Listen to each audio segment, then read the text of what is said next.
There is anger beyond exhaustion. That is the mayor of Corigliano-Rossano, Flavio Stasi, riding from the flood zone on Friday night, standing in darkness beside a river that just ripped through 3 sections of embankment and swallowed an entire plain.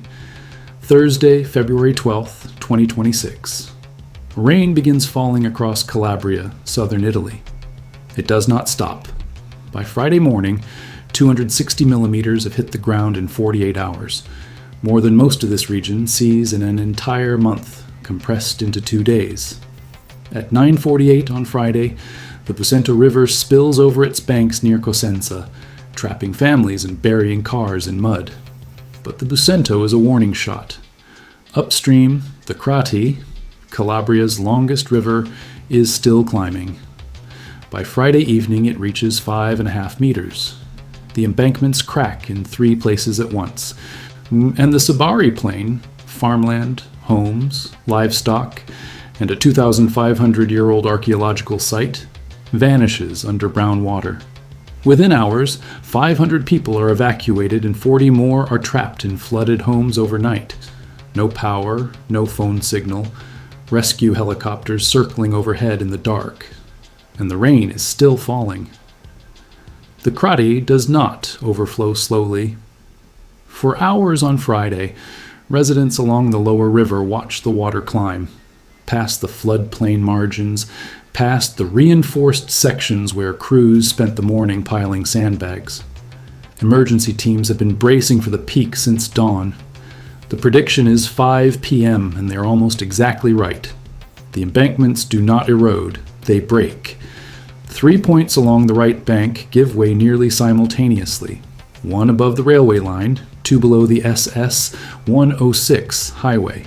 The river punches through all 3 gaps at once and pours across the Sibari Plain from both sides, north and south, like water spilling over the edges of an overfilled bathtub. On the south side, in the territory of Corigliano-Rossano, the worst of it hits the hamlets of Thurio, Ministalla, and Foggia. Water floods into homes, stables, and agricultural land so fast that residents who waited even 20 minutes too long find themselves surrounded.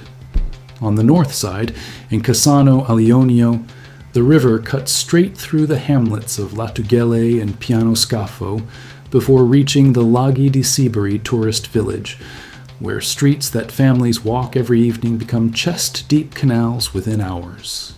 Then the lights go out. The moment floodwater reaches the power infrastructure, electricity fails across the impact zone. Families are sitting in flooded homes with no power, no phone signal, and no way to see what the water is doing around them. Aerial footage shot at dawn by the Sibari Fly Aero Club the next morning shows what the darkness hid overnight. The entire Sibari Plain has become a single flat expanse of brown water.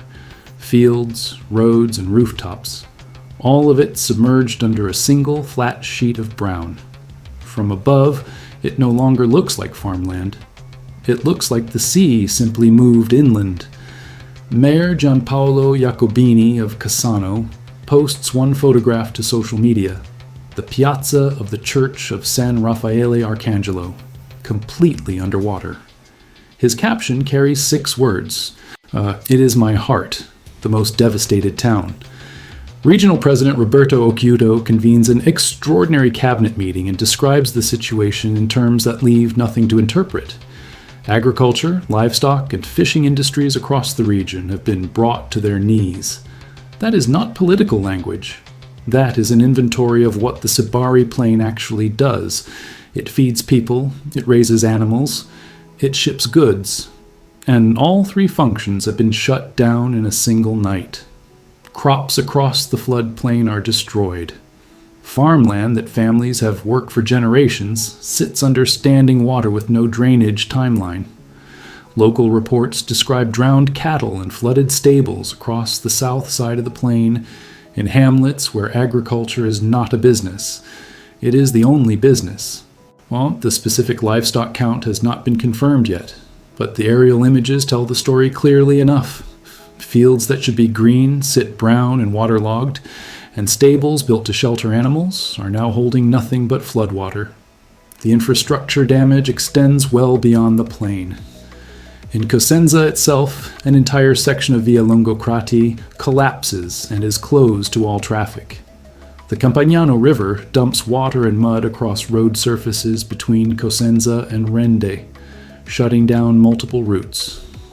At Paola, on the coast, waves driven by 130 km/h winds are battering the railway line at the exact point where a previous storm already chewed away the parallel road. In the Catanzaro province, the Amato River carves the ground out from beneath a railway bridge, leaving the tracks hanging in midair over rushing water. A rail line that has been out of service since 2009, but whose dangling skeleton tells you everything about the force of this water. And then there's the archaeological park.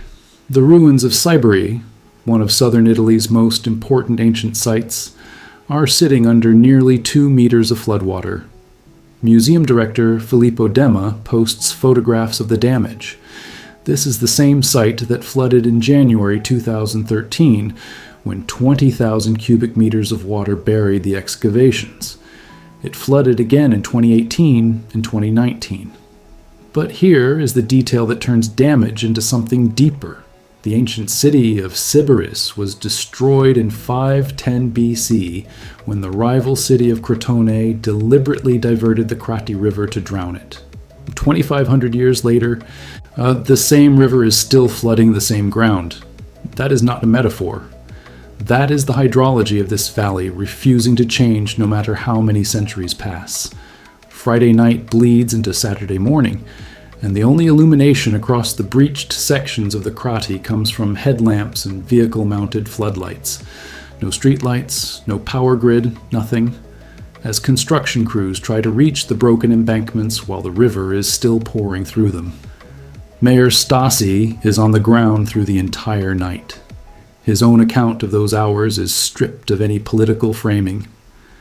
"We have been here through the entire night, working to allow the companies to intervene on the broken embankment in difficult conditions and in the dark, because every hour counts." That is not a press statement. That is a man standing in mud at 3 a.m. describing what he is physically doing. While the repair crews work, firefighter river squads from Cosenza and Crotone are still pulling people out of flooded homes. 40 residents remain trapped overnight, surrounded by water that arrived faster than they could leave, sitting in houses with no electricity and no way to signal for help until a boat reaches their door. A helicopter from the Lamezia flight unit joins the operation, and boatyard workers from local marinas volunteer their own vessels to reach isolated houses. These are not military rescue craft. They are pleasure boats being paddled through someone's kitchen. By Saturday, Calabria formally requests national emergency recognition from Rome. Cassano Alionio files its own separate emergency declaration. But here's the context that makes both requests land harder. Italy had already declared a state of emergency for Calabria after a storm sequence in late January. Civil Protection Minister Nello Musumeci had already committed initial funding.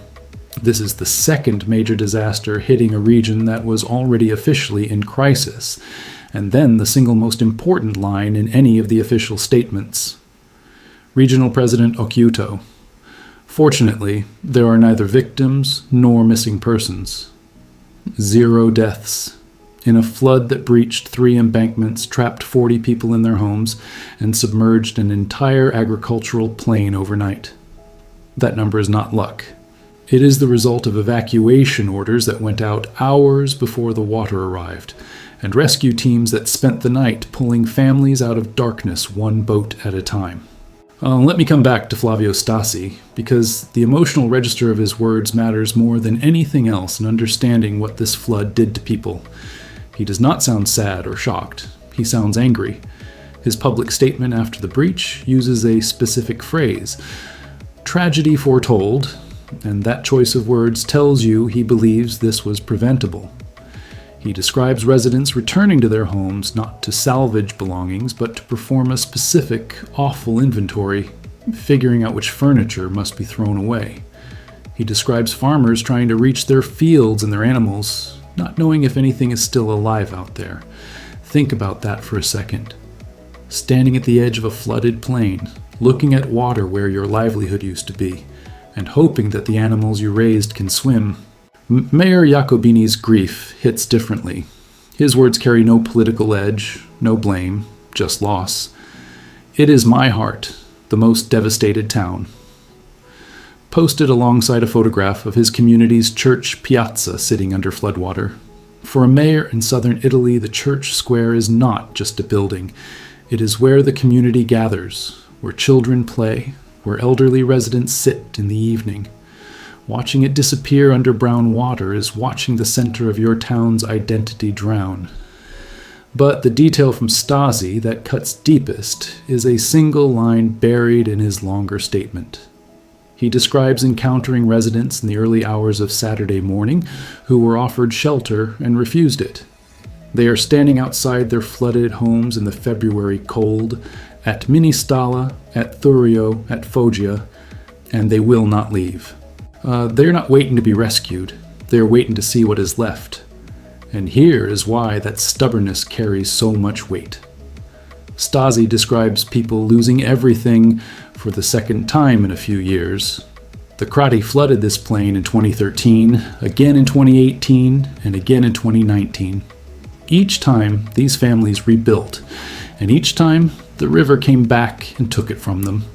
4 floods in 13 years, and now they are standing in the mud again in the middle of the night, not asking for help, asking whether there is any point in starting over a 4th time. So why did 260 millimeters of rain destroy an entire plain?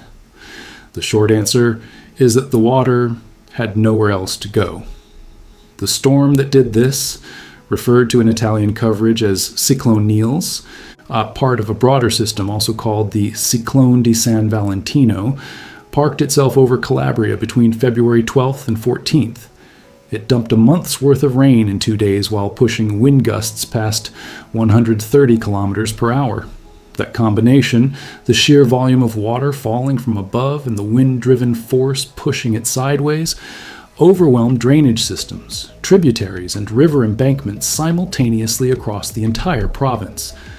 But the storm alone does not explain 3 embankment failures. The geography does. The Crati is Calabria's longest river, and it functions like a funnel. Every drop of rain that falls across the valley upstream, including across the entire Cosenza urban area, drains into the Crati and gets channeled downhill toward the flat, low-lying Sibari Plain.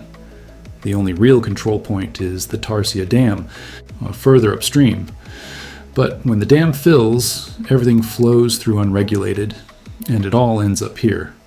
The plain sits at the lowest point of the system. It always has. The embankments along the lower Crati are the last line of defense for the families and farmland below.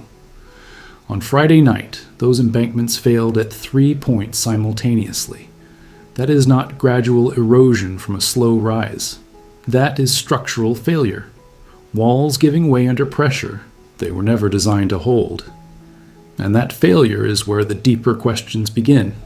We will get to those. The Copernicus Emergency Mapping Service has been activated for the flood zone, with satellite imagery being processed and damage assessments still ongoing across the Sibari Plain and the broader Cosenza province.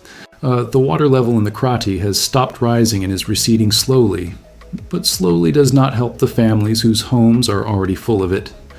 The storm system that did this is not finished. The same Mediterranean low that drowned the Sibari Plain continues battering southern Italy, Sicily, and Sardinia. More rain is falling on ground that cannot absorb another drop. And the history of this valley does not offer comfort.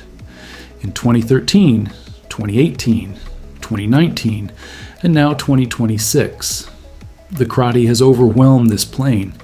The same communities watching the same water pour through the same broken embankments into the same homes. 4 times in 13 years, families rebuilt, and 4 times the river erased the work. 2,500 years ago, an army diverted this river to destroy the city that stood here. The river is still doing the job on its own. The residents of the Sibari Plain are not living through a disaster. They're living inside a cycle that nobody has figured out how to break.